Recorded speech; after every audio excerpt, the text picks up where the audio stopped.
And now for our next news special report. Folks, brace yourselves for a jaw-dropping revelation in the ongoing saga of Trump's legal battles. Michael Cohen, Trump's former lawyer, just dropped a bombshell in the courtroom admitting that he paid $130,000 in so-called hush money to Stormy Daniels from his own pocket. But that's not all. Cohen played a secret recording of Trump shattering attorney-client privilege. The shocking betrayal could have far-reaching consequences, so stay with us for the full story and my final thoughts you don't want to miss. Now, folks, before we dive into today's exclusive special report, let's talk about a pressing issue that's hitting everyone hard.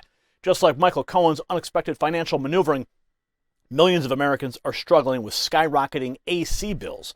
Summer's coming and greedy power companies show no sign of lowering prices, but I have a solution. It's a magical device that slashes AC bills and keeps you cool. It saved me when my AC went out, and it will save you. It's a mini AC unit. It cools any room in minutes. Visit EasySummerCool.com to get up to 60% off with a 60-day risk-free guarantee. So stay cool and save money. Now, in a dramatic turn of events, Michael Cohen, the former personal attorney to Donald Trump, has taken the stand in the New York courtroom, dropping bombshell revelations. Cohen testified that he used his own money, his own finances, to pay the $130,000 to the actress, adult film actress Stormy Daniels. This payment was made just before the 2016 presidential election to secure a non-disclosure agreement about her alleged affair with Trump in 2006, a claim that Trump has consistently denied. Now, Cohen's testimony revealed that he took out a home equity line of credit to gather the funds necessary to pay Daniels. He emphasized the urgency of the payment due to the impending election, believing that Daniels' allegations could be catastrophic for Trump's campaign. Cohen also detailed how he informed Trump and the Trump Organization CFO Alan Weisselberg about the need for the payment. Weisselberg, however, allegedly hesitated to provide the funds, leading Cohen to pay from his own pocket. Let's take a look. Tonight, from the president's lawyer, a stunning admission. Michael Cohen acknowledging in a statement that he used his own personal funds to facilitate a payment of $130,000 to adult film star Stormy Daniels, who's reported to have claimed a sexual encounter with Mr. Trump more than a decade ago. Did the president know about the payment? Was it his money? Tonight, the White House isn't saying. Cohen insists neither the Trump Organization nor the Trump campaign was a party to the transaction, and neither reimbursed me for the payment. The statement notably does not address whether Donald Trump, his client, or anybody else made the payment or reimbursed Cohen. Daniels, in recent weeks, publicly coy about it. Do you have a non-disclosure agreement? Do I?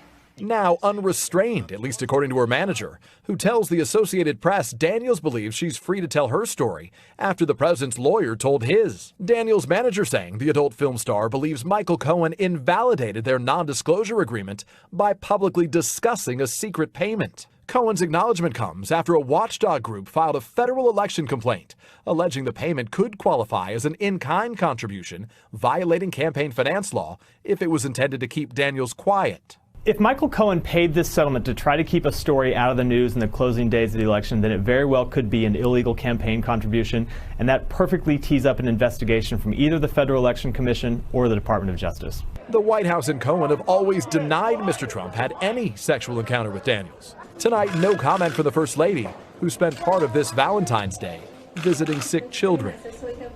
Left unanswered tonight, why pay Stormy Daniels anything? Michael Cohen describes it as an act of loyalty, telling NBC News of those allegations. Just because something isn't true doesn't mean that it can't cause you harm or damage, adding, I will always protect Mr. Trump.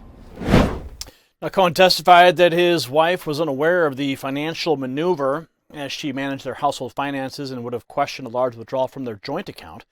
Cohen described his actions as part of his longstanding efforts to protect Trump, emphasizing that he expected to be reimbursed for the payment. In addition to his testimony about payment, Cohen played a secret recording of a conversation he had with Trump, further shaking the courtroom. This action has raised significant concerns about attorney-client privilege, a cornerstone of the legal profession.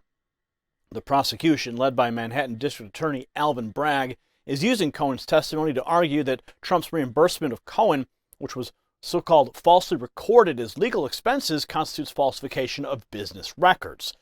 So this trial is a key part of the ongoing legal battles that Trump faces, with Cohen positioned as a star witness for the prosecution. However, Cohen's credibility is under scrutiny due to his history of dishonesty, including a conviction for perjury in 2018. Despite his past, Cohen's words are now being used to build a case against Trump, who has maintained his innocence, calling the case a politically motivated attack orchestrated directly by the Biden administration. Trump's legal team has argued that the case is another example of lawfare aimed at discrediting Trump ahead of the 2024 election, where he currently leads in key battleground states. Now, the sentiment is echoed by Trump himself, who has repeatedly called the case a scam. In a recent statement, Trump highlighted his strong polling numbers, particularly in states like Arizona and Georgia, where he leads significantly. Watch.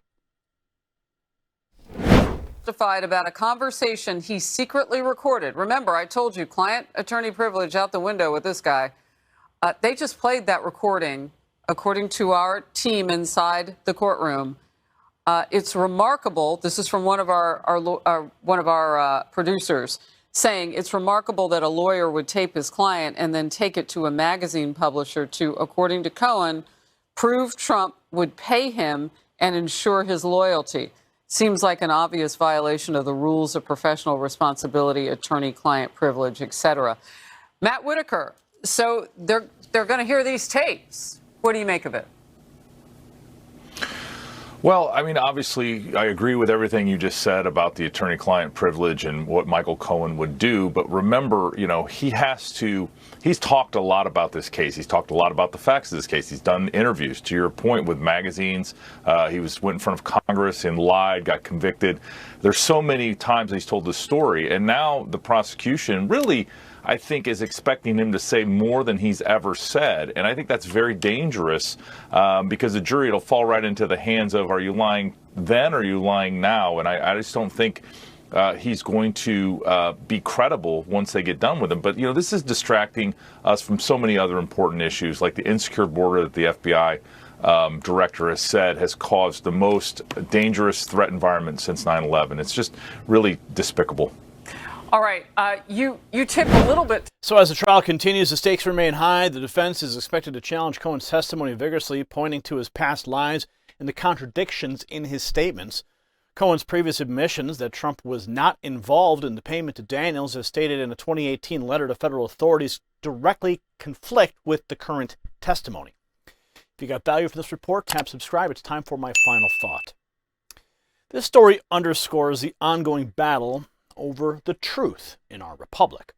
Michael Cohen's testimony, riddled with contradictions and past lies, highlights the lengths that some will go to discredit Trump. The shattering of attorney-client privilege in this case sets a dangerous precedent. So as we move forward into the 2024 election, it's crucial to remain vigilant and question the narratives that are presented. And that's what we do here at the Next News Network, because Trump's fight is not just his own, but a fight for the fairness in our justice system. Congratulations, you made it to the end of the video. Now keep up your quest for truth with this next news report. And if you found our channel enlightening, join the millions who agree with you. Tap subscribe. Thank you for watching the Next News Network.